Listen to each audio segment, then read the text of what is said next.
Hello, Feasters. You're listening to The Sporting Feast with Scobes and Kingy. We're previewing the action for the weekend beginning Friday, the 5th of March. I'm Brendan Scoble. Richard King is ready to go. How are you, sir? I'm good, Scobes. Hello, Feasters. Hope everyone's had a good week. And you have? It hasn't been too bad. Yourself? Yep, it's been a long week. Before we get into the headlines, I just want to throw a quick thank you out to my better half who worked tirelessly, on that Dapto Greyhounds preview video, all the editing, all the background, all that sort of stuff. I was fast asleep. She stayed up all night doing it. Yeah, no, she did an awesome job, wife Scoble. She was very good. Appreciate that. Thank you very much. And also shout out to Scouser, Clint Wallace, or the Horse Whisperer as he likes to be known as well. You'll know the result of our race, but it wouldn't be called the Sporting Feast Dapto 520-metre dash if it wasn't for Clint to help us out a little bit there. So very appreciative to him. Also, we remember, Feasters, we've got the tipping comp. So if you haven't joined that, please jump on and join that. I think there's about 30 people signed up to it. So weekly prizes, you're bound to get one. And I know the competition isn't strong, and I've just given a shout out to the better half, but she's already tipped 7 weeks in advance. So it's a bold strategy. So there could be a few easy pickings there. And on that note, Feasters, Josh Kursavani, our special Q Cup referee guest, will be coming in. We'll be recording that next Tuesday, and that'll be airing next Wednesday. So the next few weeks are pretty big. We've got our Rugby League preview for the season, including all things Q Cup. We have our AFL preview, and we have our Rugby Union preview with a special guest across the ditch. We're almost about to announce that. So a few more, got to cross a few T's and dot a few more I's, and then we can announce who that is. But very special guest. Into the headlines, Richard. Cricket and the 2020 series in New Zealand. Australia have won game 3 against New Zealand by 64 runs. They still trail 1-2 in that series. Good to see Finchie getting some runs, 69 off 44. Yeah, he scored more runs in that innings than he did, I'm pretty sure, the whole Big Bash. Poor bugger. He couldn't do it. He couldn't do anything right. I mean, 2020 is the type of the game where you can go 8 or 9 innings without having a hit. And if you're hot, you're hot. If you're not, you're not. How good's Maxwell? Yeah, speaking of hot, 70 off 31. And Ashton Agar, very impressive. He went for 12 off his first over, ended up with figures of 6 for 30. Are you a fan? I like Agar. Always bowls darts, speed, especially. You can get opening batsmen early. He did obviously a good job, good fight back there. Are you a fan of Maxwell? Have you always... Yeah, big fan. Prior to, like, when he was under the pump in Test match cricket, were you still... Yeah, still a fan. He's the type of player that's polarising. He's going to go on droughts and then he's going to win you a game out of nowhere. So, got to have him in your side. I told you I saw him the night before that memorable moment at the Gabba. Hey? You did, yes. Yeah. The one where he left the ball halfway up middle peg. Yep. Yeah, that's all. I find that very interesting. Whenever I see that, geez, that's funny. Well, he doesn't open the batting very often, so that's not going to happen too often. Oh, it's... I think he missed it for a different reason, but there you go. I'm glad you remember seeing him out. He's probably impressed. Yeah. I ran into this guy last night in a pub. Game 4 of that series is 4 p.m. Friday, Eden Park. Onto the golf. The PGA Tour heads to Bay Hill in Florida for the Arnold Palmer Invitational. Favourites Rory McIlroy at $9, defending champion Englishman Tyrrell Hatton. Aussie Mark Leishman, second last year, so he could be in the mix. Have you got a pick, Richard? I don't have a pick, but I'll be watching closely because I think this is the perfect preparation for next week. The match play? Yes. Yep. I think it's going to be massive. Tight course with plenty of traps along the way, both water and sand based. I've got 2 sneaky picks. My main pick's Matthew Fitzpatrick. He's $23. He's an Englishman. Tied 9th last week. Tied 11th at this tournament last year. Normally plays predominantly on the European Tour. He's based himself here. If the wind gets up in Florida, the Europeans will probably play pretty well. And I don't mind Jason Day, and we'll get to him later in Take It to the Bank. Quick headline from the NFL. JJ Watt, defensive tackle, signed for a 2-year, $31 million contract with the Cardinals out of Houston. And one of the players that left Houston, you went on your rant a couple of weeks ago, Richard. What do you think about this? So DeAndre Hopkins obviously is in Arizona. Now JJ Watt goes there. There was a lot of rumours about JJ Watt leaving because he wanted to win a wanted to win a title. He's going into probably arguably the hardest division. Toughest division with some seriously good quarterbacks. And I think the fallout of this will be Russell Wilson will leave Seattle.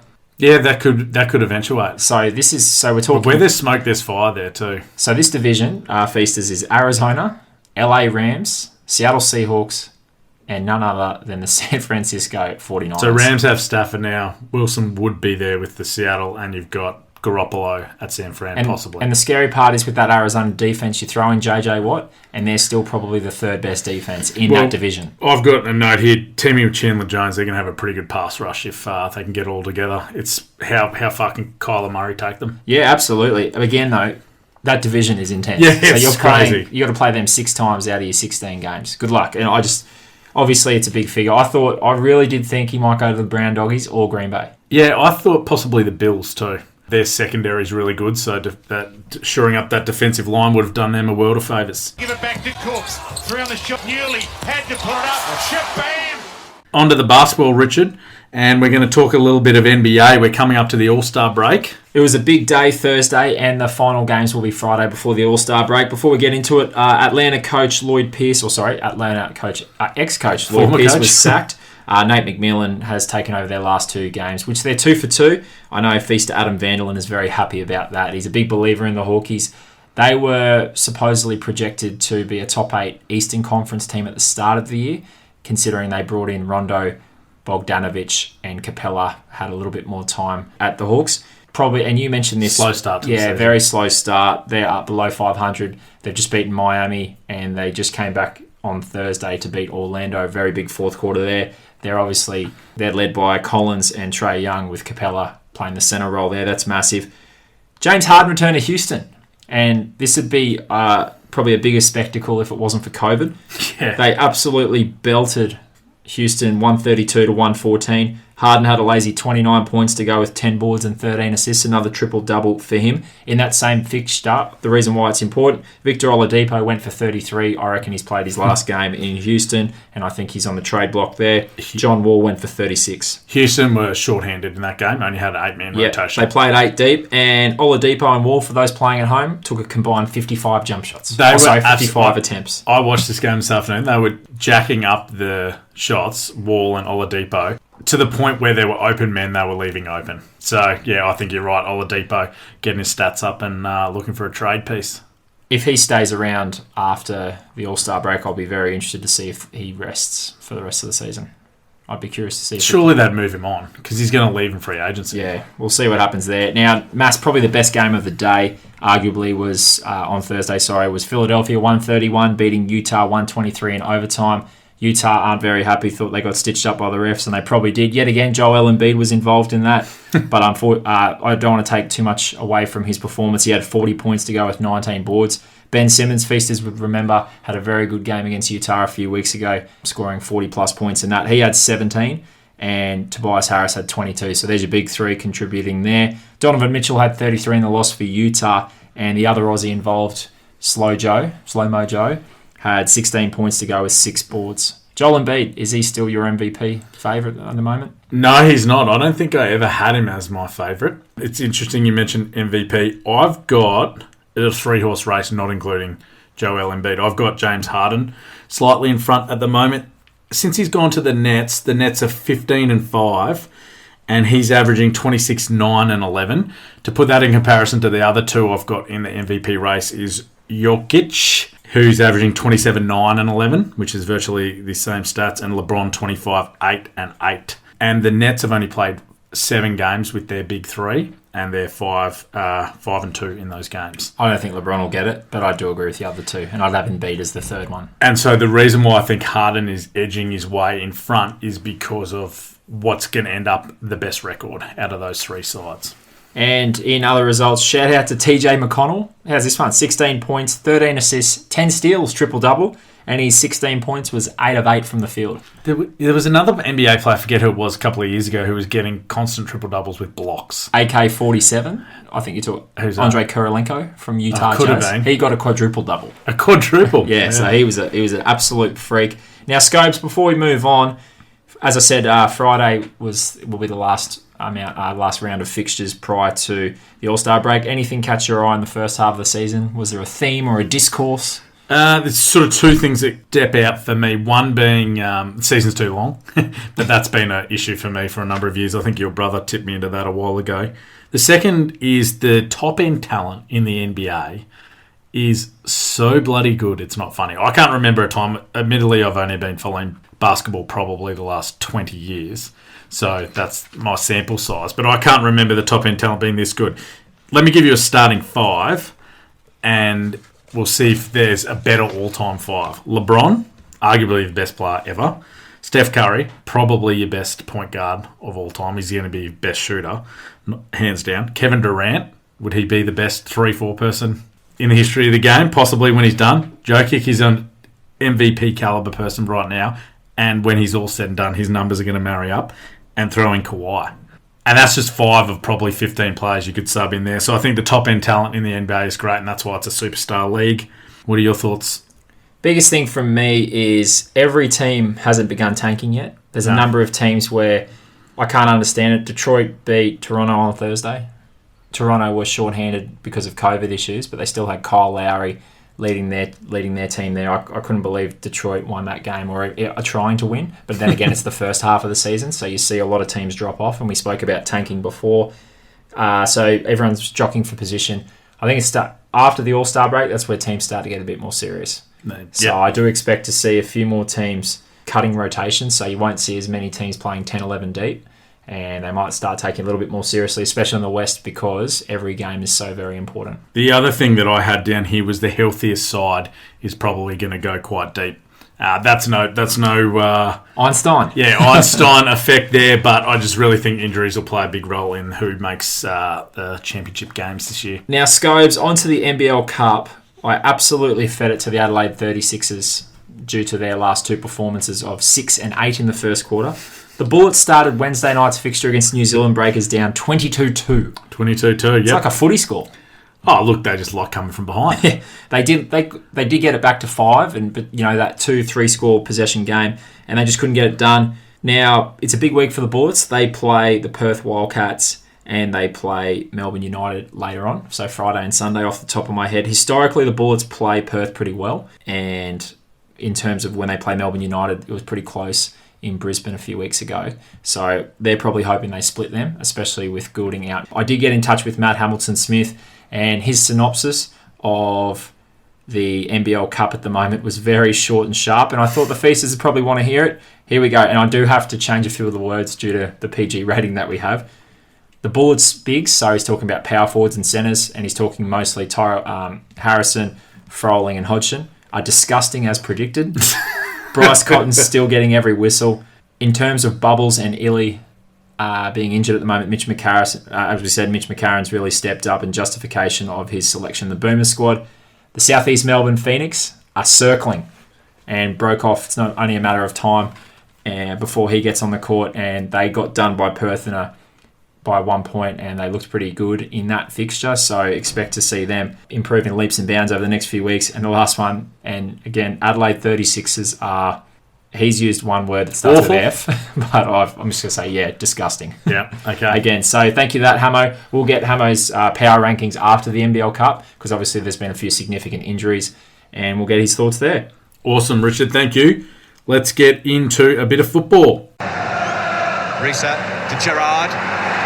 Gerard! Oh, what about that? And things are on the up after that, Richard. Things are on the up. A little bit of change of music. Yeah, we need to turn the ship around for us Reds fans, and hopefully that does it. I know they all listen. When we put up the preview, I don't think we even need to. We'll get a notification about the comments and who's commented on the episode, and we'll know straight away what it's about. There's a Stephen Gerrard, is kicking a few goals with his managerial duties at the moment. Bit of talk he might take over from Jurgen at some point. Well, he's the Scottish Premier League. No, Farmers League. He's got to do an apprenticeship in England. Yeah, we might have to, but I'm just saying he's doing pretty well over there because he's got the premiership. Yeah, first time in a few years. Richard, let's have a look at some of the results from the midweek, and Man United and Leicester not doing themselves any favours. No, Leicester dropped more points, 1-1 v Burnley. They did have chances. Both teams probably were quite attacking. I think a point was fair there. Villa lost a very bad one to Sheffield United, and Sheffield United only had 10 men. Phil Jagielka getting red carded there. Points are a premium in the short turnaround, so most teams will be playing 3 fixtures in 7 to 8 days. So very short, sharp. There's a few extra games on Friday morning. So we can't go into in-depth previews about them because the Feasters will probably know the score before we get to them. One of those games is none other than your beloved Liverpool against Chelsea. Tuchel is still undefeated. Don't mind that. You take a point here, or do you want 3? I want 3. And after that sound clip, we're going to get 3. I'm predicting it. Oh, wow. It'd be funny if we changed the sound clip and then they just went busted. I'll take the blame for that. Would not be pretty. Spurs have an important game against Fulham on the road there as well. But the big one for the weekend, I thought, was Manchester City versus Manchester United. Now, Man United played Thursday morning. City were 1-1, 10 minutes to go against Wolves midweek on Wednesday, and then they went ballistic, winning 4-1. Geez, they're good. They really turned it on. For me, just a few points. I'm interested to see how United approach this because every time they've come up against a top 4 side, it's ended 0-0. They just take the point and they move on. Now, in terms of all competitions, they've had 3 straight games of 0-0. Yeah, that's not good. Keep an eye, Feasters, on the goalkeeping situation with Man United. David De Gea is out at the moment for personal reasons. I'm not sure if he'll be back for the weekend's clash, so Dean Henderson's been in goal. City want the streak to continue. And wouldn't it be great to get maximum points against your greatest rival? And that would mean they go to 22 straight victories, which is massive. Obviously picking up maximum points. I read a direct quote. Pep Guardiola didn't expect to be in this position as of 3 months ago. But City have been firing on all cylinders and their high possession game style is simply wearing teams down. And the EPL game has evolved essentially. A lot of comparisons to AFL, high energy systems required, and turned into a little bit of a track meet. Possession game. Yeah, and not a lot of teams are essentially playing high possession football. A lot of kick chase, pass around the outside, sprint as fast as you can and beat the other player. Obviously, their accuracy by foot is better than everyone else. Yeah, and that's what you want to hope as well. High skills, obviously foot skills when it comes to football. These two sides have played twice this season with a scoreless draw being played in the return EPL fixture. However, there was a cup competition game between the two. City won that 2-0. A few stats for you. The last 5 matchups between the two sides, there has only been one time both sides have scored. And if you like a bet in this game, both teams to score no is currently $2.10. On the road in United fixtures... Sorry, is that a 0 or draw then? Well, it could be 1-0, 2-0, 3-0, either side. Oh, so only one side can't score. Sorry. Yeah. On the road in the United fixtures, when we talk about United on playing away games, if you take out the Real Sociedad Europa game, so focus solely on EPL, in the 7 games on the road in 2021, there has been 6 goals. So one to consider there. And last but not least, those games featured results of 0-0 against Chelsea, Liverpool, and Arsenal. Right. So for me, based on everything there, I've got City 1-0. I'm going to draw. That would be massive for United. Just another point. Yeah, they're currently, I think, 13 behind on the ladder. I hope I've got that correct. If they want to be any chance of trying to win the league, they might not be. They're not trying to win the league. Yeah, okay. That's the thing. They're still alive. They want a trophy, so Europa, they're still alive in Europa. Well, 3 points would go a long way to securing that spot in the Champions League. And there's still a long way to go, though. But obviously, you want to be getting as many points as possible. In terms of ladder, you just brought it up. They're 14 behind. 14, yep. And they're 18, well, essentially 15 behind because they're 18 down on goal difference. 39 goal difference for City. That's massive. In regards to the A-League, Scobes, big game this Saturday afternoon in Redcliffe, Queensland. Brisbane Roar versus Sydney FC. Massive for both sides. Last time they played, it was a scoreless draw, but it was a pretty open game. Both teams had chances there. Sydney are priced at $2.70 at the moment. That's ridiculous. I can't believe they're outsiders now. Their form across the board hasn't been ideal, but they still have quality all across the pitch. And the Roar are having a crack, but the Roar don't deserve to be favourites against Sydney FC. I agree with you. Yeah, Sydney out of form, but they still should be favourites. It is an important week of A-League fixtures across the board because the Wanderers need to pick up points. They're just treading water at the moment and they're not going as well as they probably should be. And massive game, Melbourne Derby between Melbourne City and Melbourne Victory. Melbourne Victory score goals for fun, but they can't defend. Melbourne City score goals for fun, but can defend. So we'll see what happens there. Thank you for that wrap-up, Richie. Let's get stuck into some rugby union. You've got a poll result that you put up on Tuesday morning. And I made a comment to you. I actually commented on this poll. Was it Mr. Scoble who suggested this, or was it Red John? No, yeah, true. That's John Scoble's alter ego Yes, when he's had a few rums. Yes, I have heard that. I think my brother mentioned that, Michael. Mate, it was one-way traffic. This was a landslide, a vote. It was like the elections that I've seen in Australia half the time. Essentially, 12% said, yes, let's scrap the rolling maul. 88% said no. Yeah. Look, I mean, the people have spoken and that's what they want. I imagine not many of them would have watched that Brumbies game, but we'll see what happens in the future. I'll pass that on. Now, Scope, sorry. Yep. You've got, and you're putting me on the spot here, so I'll tee you up. I'm looking at our notes and it says Sweno's idea for attacking rugby ? Yep. So just before we get to that, another feaster called you out, Richard, on something you said on your last episode. I'm listening. This is my brother, actually. But you said you can't just go in regards to the laws and changing the penalty goal and the number of points awarded for a penalty goal. Your quote might be paraphrasing, but it was words to the effect of, you can't just go changing the laws of the game to make it more appealing, is what you said, in effect. Yep. Leagues and sports around the world do this all the time, non-stop. I know where you're going. Just to give you an example, the NRL does it. Do they change scoring point? Do they change scoring rules? Not as regularly as a rule, but the NBA changed a three-pointer in the mid-60s, 70s. Yeah, so that was 50 years ago, Brendan. But they still changed it. That was 50 years ago. Rugby League, no. AFL tried the Super Goal. Wrong answer. Rugby Union, no chance. That won't be happening. My point was simply about the scoring. So, Kyle, nice try. What else you got? Okay. That's wide-handing what he's trying to do. You should have been more specific, Richard. We talk about accountability. Yeah, true. He does want back on the show. He wants back on the show. So, Sweno's ideas, thank you, Sweno, for writing in, is around what you could do for that, changing the penalty goal and the points allocated for where you kick from on the field. So, in short, to encourage attacking rugby, 1 point for a penalty 40 metres out, 40 metres or more, 2 points between the 20 and the 40, and 3 points from inside the 20-metre zone. So this encourages teams to kick for touch when they've got a long-range penalty. Wouldn't it be the other way around? No. So the closer you are to the try line, the more points you'd receive for a penalty goal in the attacking 20. Yeah, okay. So what that means is when you're further away, it encourages you to kick for touch and go for a try.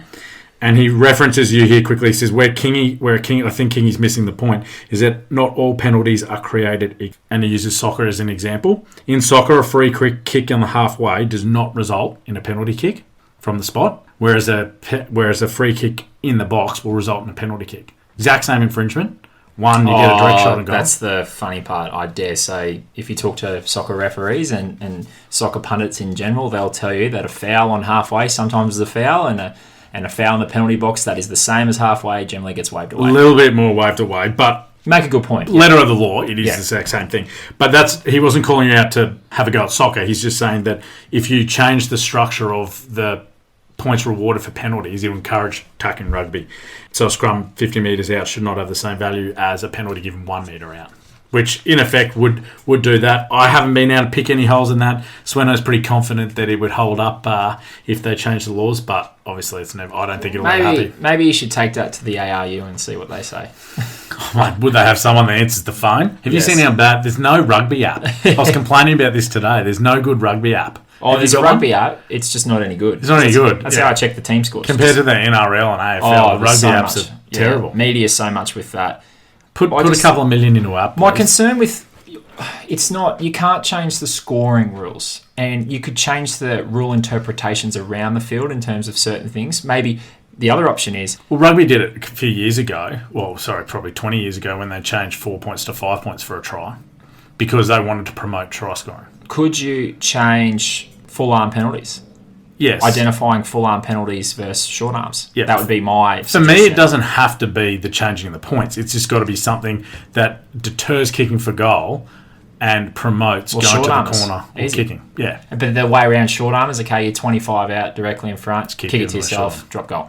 Yeah. And I'm a big fan of drop goals, but that would be my only thing there. Yeah, good stuff. At least we're thinking and presenting some options here. Now, hopefully the AAU are listening. Tars v Force, this is... And you know what? This is, sorry to interrupt you, that's something we can ask our special guest in a couple of weeks' time if he's got any thoughts around that. Absolutely. Now, the Western Force are favourites, and they have not won a game since the new Super League. He's stealing my notes, Richard. Well, I'll preview this. Sorry, I'll set it up and you preview Sure. it. You're the rugby expert here. Good to see Swinton back, but the Tars far out, mate. I can't believe... Yeah, the Force should belt them. That's in my belief. This game's being played in New South Wales. Force slight favourites, 3-point favourites according to the betting. Brendan? As Richard alluded to, Force have lost their last 10 matches and somehow are favourites. Tars coming off 2 horrific losses, record-breaking losses to the Reds and Brumbies in consecutive weeks. Interestingly, Tars won 4 of the last 5, but not the same team. Obviously, notable team changes are mainly with the 9 and 10 for the Force, with Argentinian halfback Thomas Kubeli and Jake McIntyre starting for Pryor and Lance. Some interesting changes there. Don't expect the Force to put 50 on the Waratahs, but I am expecting the Force to win. Probably relatively tight 10 points for me.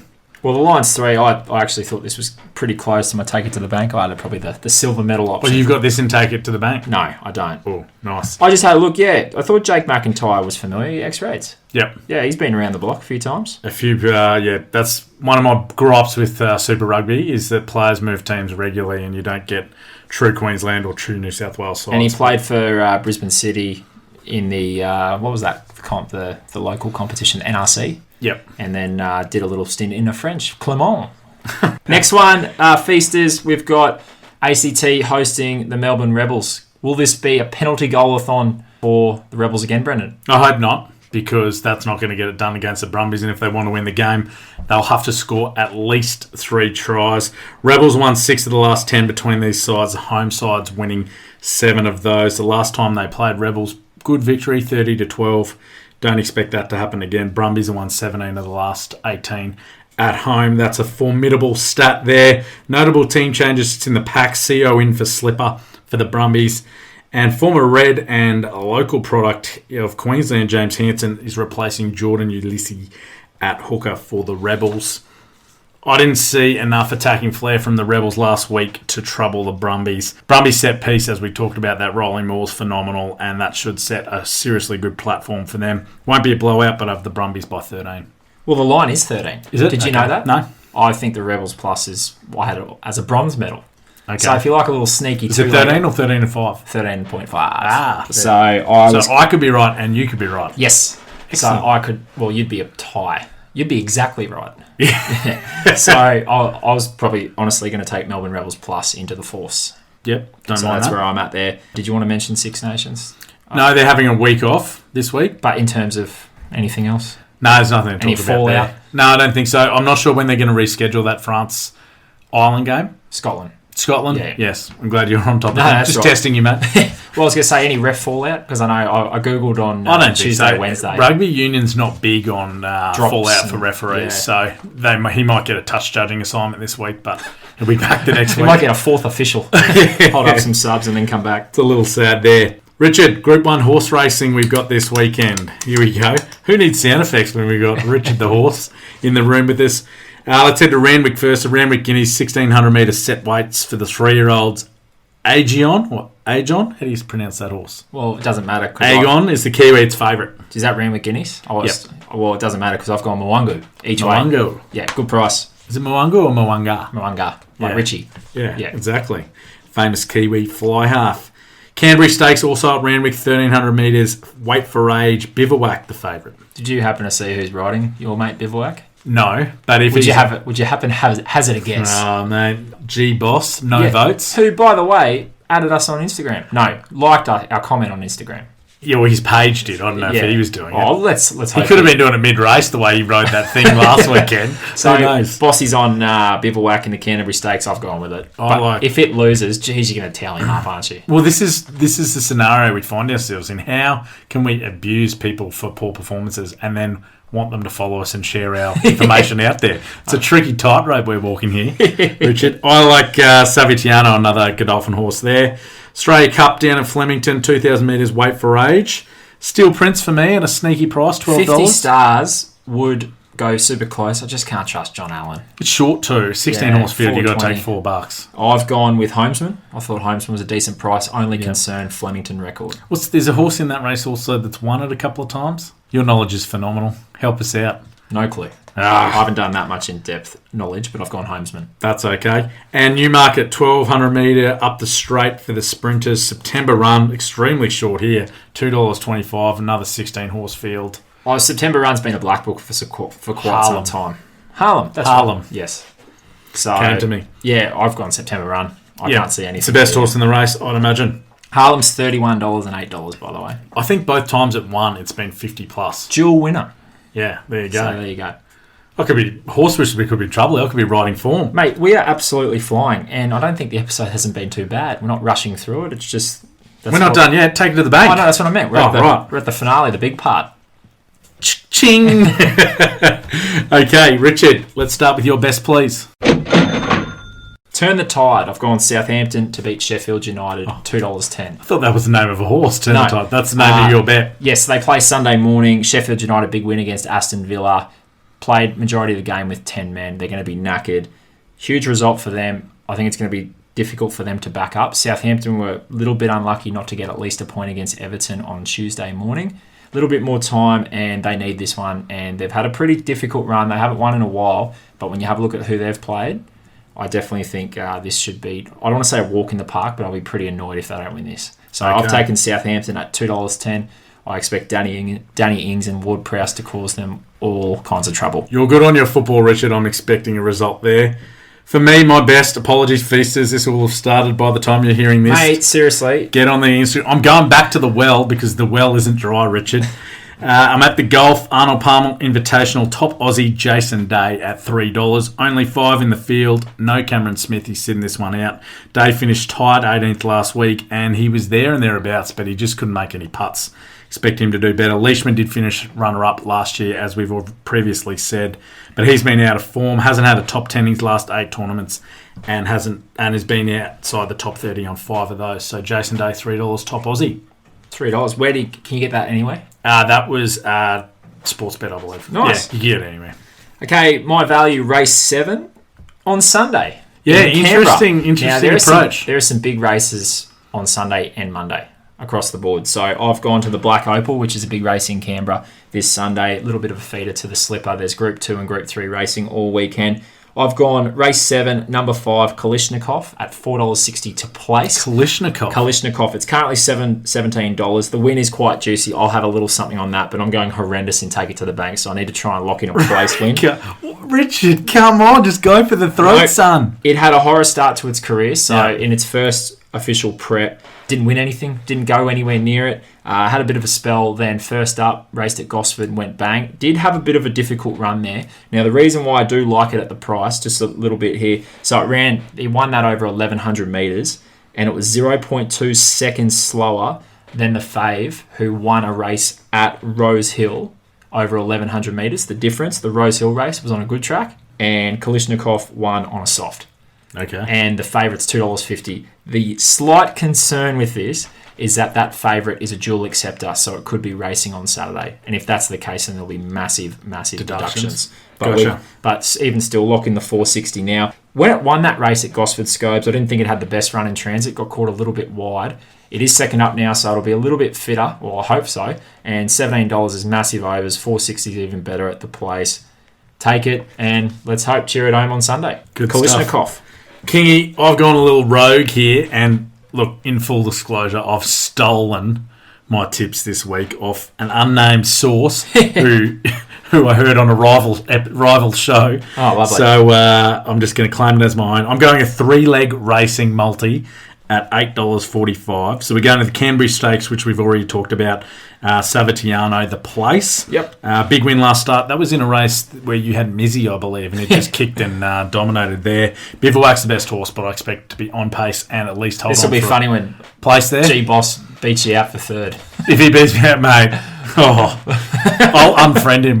Can we unfriend followers? Absolutely. Yeah, I'll do that. The second leg, we're going to the Menangle Harness Racing. Nice. I'm 1 for 1 on the harness racing. Yes, you are. We're going race 5, number 1. One Change, it's called, the place. Finished 4 metres behind King of Swing, which is second best horse in Australia at the moment. That's great form. Drawn the pegs, should get a soft run. Hopefully that holds on. And the third leg of this multi, the Miracle Mile, also at Menangle. Race 7, number 5, Alta Orlando. Now, this horse is the best of the rest.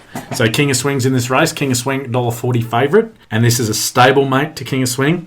Last time it led, and the driver, I've been told, thinks this horse performs better with the sit. A month or two ago, behind Lochinvar Art in the Victoria Cup, it took the sit and came second. Lochinvar Art is clearly the best horse in Australia, I've been told. And I'm expecting this to hold on for a place as well. So all up, those 3 legs, $8.45. Lovely. How good.